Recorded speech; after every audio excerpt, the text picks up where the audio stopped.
this breakdown video, we're going to be taking a look at the calf slicer and its use in mixed martial arts competition. Now, the calf slicer can also be known as a calf crusher, a calf crank, or a leg slicer, and it's a move that's most commonly associated with the Russian martial art of sambo and combat sambo, but it is also a feature in every other form of submission wrestling, including Brazilian Jiu-Jitsu. The calf slicer itself is performed by inserting your leg in between your opponent's thigh and calf muscle behind their kneecap.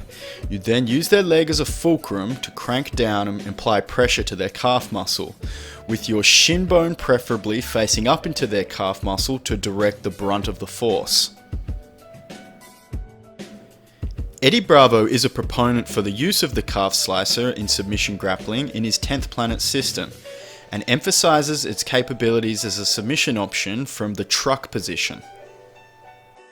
One of the most common entries into the truck is to be riding the legs of the opponent or have them in a cross-body ride and then turning back to face their legs and grabbing their foot to roll into the truck position. Eddie Bravo does emphasize a few key details when attacking the calf slicer on the opponent. One is to make sure you're grabbing at the end of their toes to get the maximum leverage on the fulcrum. The second is to also control the foot of the opponent that's not being attacked by the calf slicer to help limit their abilities to roll.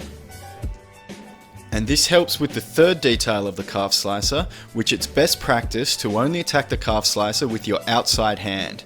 For if you reach up with both hands, you do risk giving up an armbar if your opponent is wise to the move. This counter did occur during an MMA match between Hideo Tokoro and Daisuke Nakamura. As Tokoro rolled for the calf slicer, he went to reach up with both arms to grab the foot to finish the calf slicer, and as he did, Daisuke Nakamura reached in and grabbed the near arm, which he proceeded to finish for the armbar.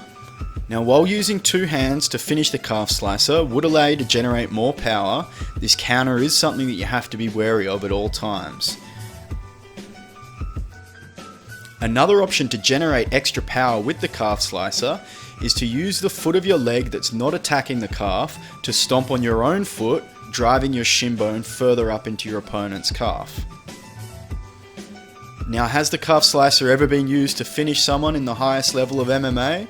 Well, TJ Dillashaw had a pretty good attempt on one against John Lineker, but we have two recorded submission victories in the UFC by calf slicer. One of these was by Brett Johns against Joe Soto as a counter to an attempted single leg takedown.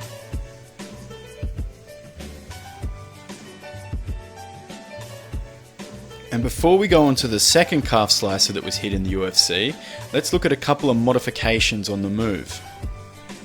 One main modification when attacking leg locks and your opponent spins to get away is you insert your leg from the opposite side of what's normally shown.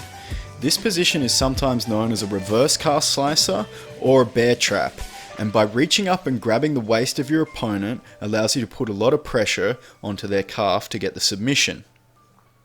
Another option for the calf slicer is to actually put your arm between the calf while levering down with your own legs.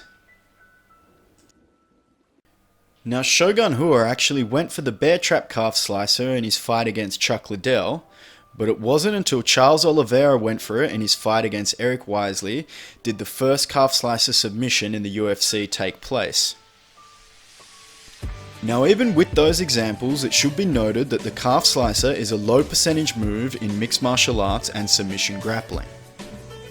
It's primarily considered a pain move where your opponent will tap out of discomfort rather than the risk of significant damage. Now, although it's not the case like with other leg locks where a ligament is clearly being attacked and at risk of breaking, Stephen Kesting described it like a nutcracker that has an iron bar or a rock in its center. If you put enough pressure on the nutcracker, eventually it will break at its weakest point, which is likely the joint. And Mike Pekarski, who's known as Dr. Kickass on Instagram, has a more in-depth explanation and theory behind the damage that can occur from a calf slicer, which I'll link to and down in the description below. In conclusion, although the calf slicer is a low percentage move, it is one that has worked in the UFC on multiple occasions and is something that you should be aware of in case you ever find yourself in an attacking or defending situation where it's an option, and you will therefore have the knowledge of the risks and opportunities associated with it. I hope you enjoyed this look at the calf slicer in MMA. Please subscribe to the channel and like and share this video while commenting down below. Also, follow me on Facebook and Twitter, and check out my website at sonnybrown.net. I also do plan on looking at the banana split in MMA and also the twister in MMA. Thank you.